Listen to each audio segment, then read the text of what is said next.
become unstoppable, one step at a time. Yeah. You know, today we are diving deep into something, well, something that I think is pretty important to a lot of people, happiness. Mm-hmm. Um, but we are going to be looking at it from Yeah. a different perspective, a different angle, Mm-hmm. and that is Right. the power of solitude. Interesting. Yeah. It's we're always told that, Yeah.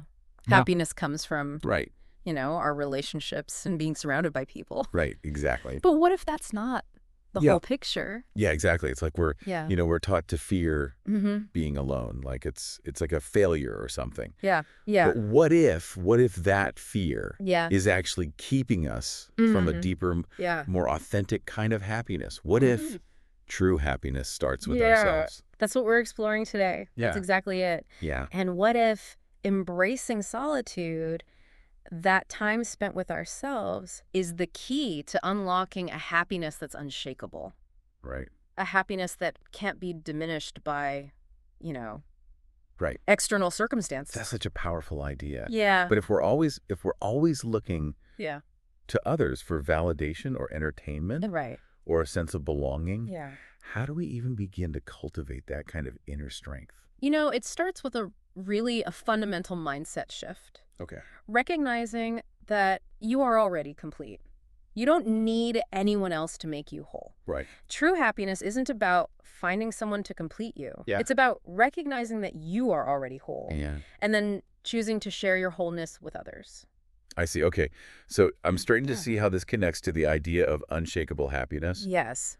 If our sense of self-worth isn't dependent on Yeah. external validation, Mm-hmm. then we are less likely to be thrown off balance Yeah. by the inevitable ups and downs of life, right? Exactly. It's like building a house on a solid foundation. Okay. If your foundation is shaky, any little storm Right. could topple the whole structure. Yeah. But if you build on a foundation of self-love, Okay. of knowing your own worth, then you can weather any storm. So how do we build that foundation? Right. How do we start recognizing our own completeness? Well, it begins with self-awareness. Okay. It's about taking the time to really get to know yourself, to understand your values, Yeah. your passions, your dreams, independent of anyone else's opinions or expectations. I could see how that would be challenging. Right. In our hyper-connected world, Yeah. we're constantly bombarded with Uh-huh. messages about who we should be, Yeah. what we should want. How do we even tune out all that noise and start Yeah. listening to our own inner voice? Journaling can be a really powerful tool for this. Okay. Imagine this. Yeah. You have a notebook where you can be completely honest with yourself. Mm-hmm. You can explore your thoughts and your fears, your dreams, Okay. without judgment. Yeah. You can ask yourself those big, deep questions that we often shy away from in our Right. day-to-day lives. That's a great idea. I know for me, Yeah. whenever I try to just sit and think, Mm-hmm. my mind starts racing Yeah. in a million different directions. Yeah, But yeah. having a dedicated space to explore Mm-hmm. those thoughts Mm-hmm. and to really dig deep, Yes. that feels less overwhelming. Yeah. It's like giving yourself permission Right. to just be That's- without any pressure Yeah. to perform or to impress. And as you get to know yourself better, Yeah.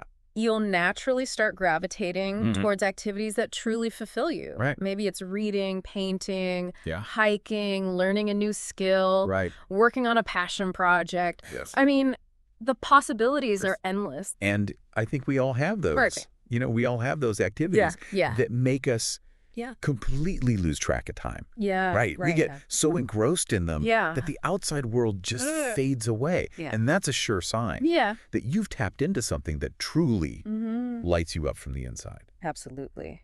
And when you invest time Yeah. in those activities, you're not only nurturing your own happiness, Right. you're also cultivating a sense of self-reliance. Right. You're proving to yourself that you can create your own joy, your own fulfillment without Yeah. depending on others to provide it for you. That's such an important point because Yeah. so often we look to others to entertain us, to validate us, to make us feel good. But what if the key to lasting happiness is learning to entertain Yeah. and validate ourselves? It's a game changer. And it all starts with Yeah. embracing those moments of solitude, those times when we can disconnect Right. from the outside world and reconnect Right. with our own inner world. So we're talking about shifting our perspective, right? Exactly. Instead of seeing solitude as something to be feared or avoided, Yeah. we're starting to see it Yes. as a source of strength, Mm. of growth, of Yeah.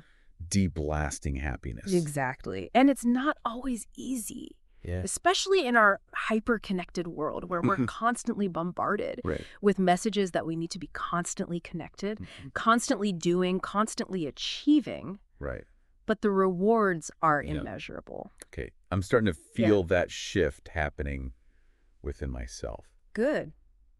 But I think a lot of people struggle with this idea because they associate Right. solitude with loneliness. Yeah. How do we Yeah. separate those two concepts? That's a great question. Yeah. Yeah. Yeah, because I think they often get lumped together. Right. Right. Yeah. Like being alone Yeah. automatically equals feeling lonely, Right. but I'm starting to realize that they're not the same thing at all. You're absolutely right. Loneliness is Yeah. a feeling of emptiness, of disconnection, Mhm. regardless of whether you're surrounded by people or not. Yeah. But solitude is a choice. Okay. It's about intentionally Oh, just yeah. creating space for yourself Right. to recharge, to reflect, hmm to connect with your own inner world. So it's about shifting our focus Yes, from quantity to quality, exactly. right? It's not about Yeah. how many people we're surrounded by, Right. but rather Yeah. the depth of our connection Yes. with ourselves and with those we choose to let. Exactly. You know? And when you start to see solitude as a choice, Okay. as a gift you give yourself, Yeah. it loses that negative connotation. It becomes a source of empowerment rather than deprivation. I love that. But let's be honest. Yeah. There are times Yeah. when being alone Yeah. does feel lonely. How do we navigate those feelings in a healthy way?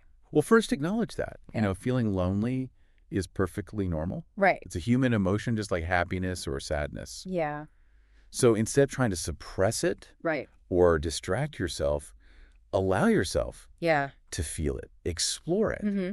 Often loneliness is trying to tell us something. You mean like a signal Exactly. that we need to reach out to someone? Maybe. Or maybe that we're neglecting Yeah. a part of ourselves? Exactly. Maybe you're craving deeper connections, or maybe Yeah. you've been pushing yourself too hard Okay. and you need some rest and self-care. Mm-hmm.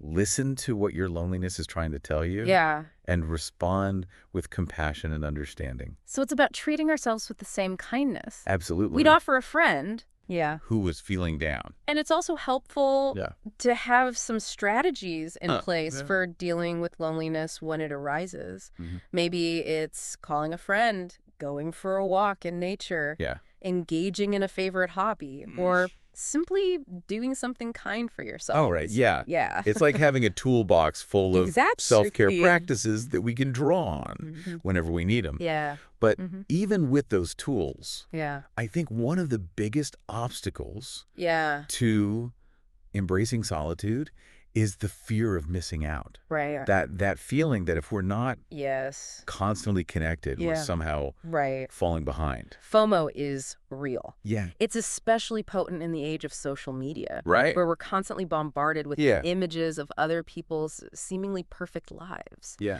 But here's a different perspective. Okay. What if those moments of solitude, those times when we disconnect from the noise and the pressure Yeah. to perform, Yeah. are actually the times when we're most present, Right. most alive, most in tune with ourselves?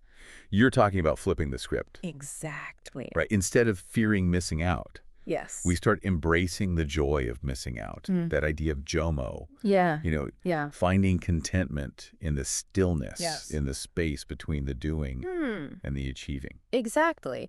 And, some of the greatest thinkers, Yeah. artists, and innovators throughout history Yeah. have attributed their most profound work to periods of solitude. Right. They understood that creativity, innovation, and deep insight often require that quiet space to flourish. That makes so much sense. It's like we need that time, the process to integrate, to connect the dots. Yes. And those connections often happen in the silence Yeah. when we're not distracted by external stimuli. Precisely.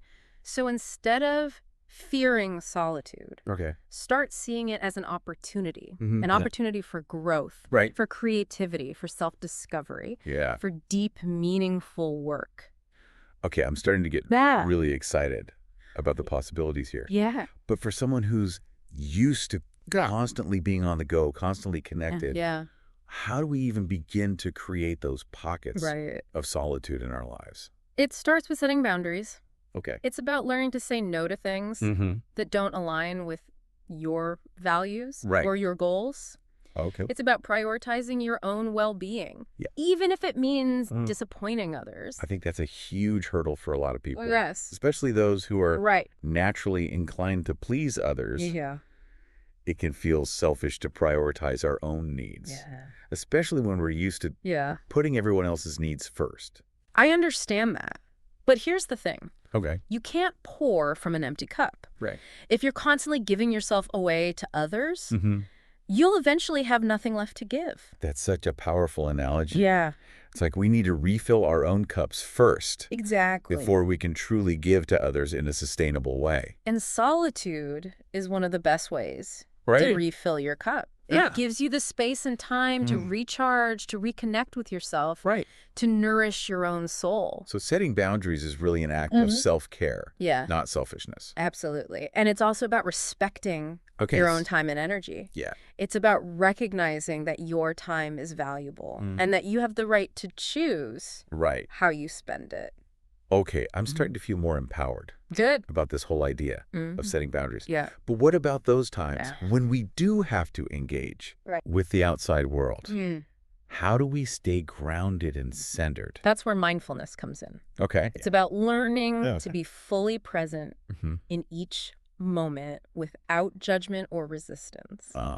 Mindfulness. Yeah. I've heard so much about it, but I'll admit, Yeah. I still struggle to understand Right. what it really means Yeah. in a practical sense. Think of it this way. Okay. It's about paying attention to your thoughts, Okay. your feelings, your sensations, Mm-hmm. without getting carried away by them. Okay. It's about noticing the world around you Yeah. with a sense of curiosity and openness, Yeah. as if you're seeing it for the first time. So it's about cultivating a sense of awareness, Yes, both internally and externally. exactly. But how do we actually do that? Right. I mean, it sounds great Yeah. in theory, Yeah. but in practice, my mind is Go ahead. constantly racing, Yeah. jumping from one thought to the next. It's a practice, not a destination. And the more you practice, Mm-hmm. the easier it becomes. Okay. Start by incorporating mindfulness Yeah. into your everyday activities. When Wow. you're eating, really savor the flavors and textures of your food. Mm. When you're walking, pay attention to the sensation That's of your fair. feet on the ground, Mm-hmm. the air on your skin, the sounds around you Yeah. when you're doing the dishes. Mm-hmm. Really focus on the feel of the water on your hands, the Yeah. scent of the soap.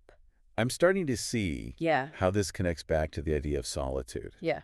It's about bringing that same level of awareness Yes. and presence Yeah, to those moments. yeah. When we're alone with our own Mhm. thoughts and feelings, it's about learning to Yeah. observe those thoughts and feelings without judgment, to Exactly. simply be present with them, Yeah. even if they're uncomfortable. And, even 5 minutes a day Yeah. of dedicated mindfulness practice can make a huge difference. Okay. Start by focusing on your breath. Mm-hmm. Notice the rise and fall of your chest as you inhale and exhale. Okay. If your mind wanders, Yeah. gently guide it back to your breath. Okay. I'm willing to give that a try. Yeah, It sounds like a simple yet powerful way it is. to start cultivating that sense of presence. And as you practice mindfulness, Yeah. you'll start to notice Okay. that you're less reactive Mm-hmm. to your thoughts and emotions. Okay. You'll develop a sense of inner peace and stability Right. that can't be shaken by external circumstance. That's what we're all after, right? That Yeah. inner peace that transcends the Yeah. ups and downs of life. And it sounds like solitude, Mhm. when approached intentionally and mindfully, Yes. can be a powerful It absolutely can. pathway to that peace. And it's not just about peace, it's also about purpose. Okay, yes. Because I think a lot of Right, people right. struggle with being alone because they feel aimless, Yeah. like they're just killing time Right. until their next social interaction. Yeah, but when you have a sense of purpose, Right. a goal you're working towards, Yeah. solitude becomes valuable time for progress and growth. Mm-hmm. It's no longer about escaping the world, Right. but about engaging with it Yeah. in a more intentional way. So it's about finding Yes. those activities, those pursuits that give us a sense of meaning and fulfillment, Yeah. regardless of whether Yeah. we're doing them alone Right. or with others. Exactly. And it doesn't have to be something grand or ambitious. Right. Maybe it's learning a new skill, volunteering in your community, Yeah. creating something beautiful, Right. or simply spending time in nature. It's about finding those things Exactly. that light you up, those things that make you feel alive. Yes. And then making time for them in your life, even if it means carving out some time for solitude. Exactly. And when you start living with intention, Right. with purpose, Yeah. your whole perspective shifts. Okay. You no longer feel the need to constantly seek validation Right. or approval from others. You're no longer driven by FOMO Right. because you're too busy pursuing the things that truly matter to you. That's a powerful shift. Yeah. And it sounds like a lot of this comes down to self-reliance. Yeah. That ability to trust ourselves. Yes. To believe in our own capabilities, to find fulfillment from within. You've hit the nail on the head. Yeah. Self-reliance is essential for navigating not only solitude, but life in general. It's about knowing that you have the inner resources Right. to handle whatever life throws your way. Yeah. Without depending on others to rescue you. Right. Or make you feel complete. Okay. I'm really starting to connect with this idea Good. of solitude as a pathway to self-reliance. It's like by spending time alone. Yeah. By facing our fears. Yeah. By learning to meet our own needs. We're building that inner strength. Exactly. And resilience that allows us to show up more fully in the world. Exactly. And it's a process, not a destination. Right. There will be times when you feel lonely, when you doubt yourself, when you crave connection. Right. But the more you practice these skills, the more you cultivate this inner strength and resilience, the more you'll discover the incredible rewards of solitude. You'll start to crave those moments of stillness, those opportunities to reconnect with yourself, to tap into your own inner wisdom and creativity. And you'll realize that you are capable Yeah. of so much more Right. than you ever imagine. I love that. Yeah. It's like solitude is this hidden superpower that we all have access to, Yeah. but we've been conditioned to fear it, to avoid it. But what if unlocking that superpower is the key to living a more authentic, more fulfilling, more joyful life? It's a journey worth taking. Wow. It feels like we're uncovering this whole new world of possibilities within ourselves. And I think what's really resonating with me is this idea that solitude isn't about isolation. It's about That's beautifully said. connection. Yeah, it's about connecting with our true selves. Right. With our deepest values, with our passions, with our purpose. And, you know, and when we have that strong sense of connection with ourselves, it radiates outwards. Right. It enhances our relationships with others. Yeah. It fuels our creativity. It inspires us to make a difference in the world. So it's like solitude becomes this wellspring of energy and inspiration that we can draw on to create a life that feels aligned and meaningful. Exactly. But I think a lot of people struggle with the practical side of things. How do we actually integrate solitude into our busy lives? You know, it starts with small steps. Okay. You don't have to go on a silent retreat or disconnect from the world entirely. Right. Start by carving out just 15 minutes a day for yourself. Yeah. Maybe it's a quiet walk in nature, a cup of tea in silence, a few pages in a book. The key is to make it a non-negotiable. Right. Part of your routine, a sacred time that you dedicate to yourself. Right. That makes it feel more manageable. Yes. Right. It's not That's about overhauling our entire lives. Right. It's about making those small, intentional choices that prioritize our well-being. And I think that's where self-care comes in. Right. Exactly. It's not just about, you know, bubble baths and face masks. It's about taking care of our physical, mental, and emotional health. It's about treating ourselves. Yeah, absolutely. With the same kindness and compassion we'd offer a loved one. Yes. And I think that's a powerful reminder. Yeah. Especially when we're struggling with negative self-talk or feelings of inadequacy. We're often our own worst critics, aren't we? Yeah. Imagine speaking to a friend the way you sometimes speak to yourself. Yeah. Would you ever berate them for making a mistake? Right. Tell them they're not good enough? Of course not. Right. So why do we do that to ourselves? You know, it's a pattern we learn early on, often from well-meaning, Right. but misguided caregivers. Yeah. But the good news is we can unlearn Yeah. those patterns. Right. We can choose to be kinder, more compassionate, more forgiving towards ourselves. And that self-compassion is essential. For it. Creating a life we love, both alone and in connection with others. Exactly. Because when we love and accept ourselves flaws and all, we're free to show up in the world as our authentic selves. We're no longer afraid to take risks, to pursue our dreams. Yeah. To connect with others in a genuine way. It's like self-love becomes this ripple effect that touches every aspect of our lives. Yeah. And it all starts with It does. that willingness to be alone with ourselves, to get to know ourselves, to embrace all parts of ourselves, even the messy, imperfect parts. And you know, one of the most beautiful things about solitude is that it allows us to connect with our creativity. Okay. When we're not constantly bombarded with distractions and external stimuli, our minds are free to wander, to make new connections, to generate new ideas. It's like giving our imaginations permission to play. It is. And I think that's something we often lose sight of as adults. We get so caught up in the seriousness of life that we forget the importance of playfulness, of curiosity, of exploration. And those qualities are essential for a happy and fulfilling life. Right. They keep us young at heart. They fuel our passions. They inspire us to keep learning and growing.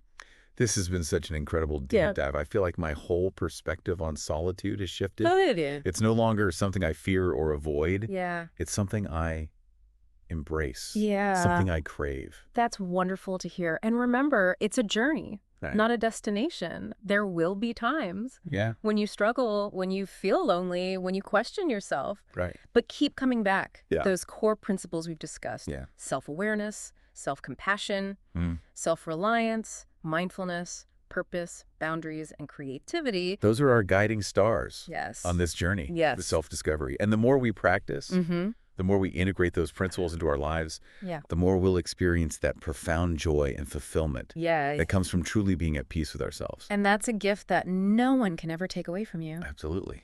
Thank you so much for you're welcome. It's been a pleasure.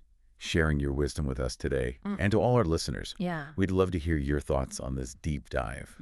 What resonated with you most? What small step can you take today to start exploring the joy of your own company? Let us know in the comments.